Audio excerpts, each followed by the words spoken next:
Tiga orang yang masih satu keluarga ditemukan tewas tenggelam di Sungai Lusi, Grobogan. Dua korban ditemukan tewas dalam posisi berpelukan, sementara satu korban ditemukan setengah jam kemudian. Jasad Sumini, 35 tahun, bersama adiknya Siti Ambarwati, 23 tahun, warga Desa Menawan, Grobogan, ditemukan tewas mengapung di pinggir Sungai Lusi di Desa Menawan, Kecamatan Klambu, Grobogan, Sabtu siang. Kedua jasad kakak beradik ini ditemukan warga mengapung di pinggir sungai dalam posisi berpelukan. Sementara jasad ibunya Sulika, 60 tahun, ditemukan di dasar sungai sedalam 3 meter setelah beberapa warga berusaha menyelam untuk mencari. Sebelum peristiwa terjadi, Sulikah disebut sedang mencari kerang di pinggir sungai bersama kedua anaknya. Diduga Sulikah terpeleset dan tenggelam hingga terbawa arus sungai.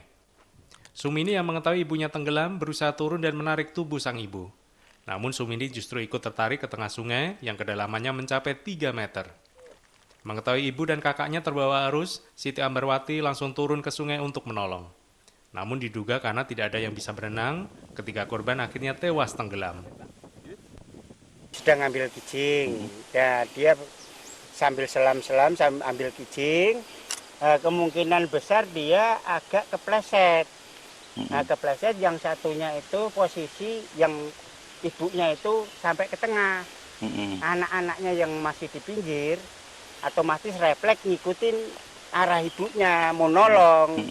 Nah, begitu dia nggak bisa renang, otomatis dia ngikut ini kena arus.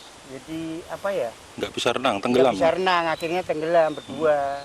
Jadi waktu tenggelam itu masih dalam pelukan berdua.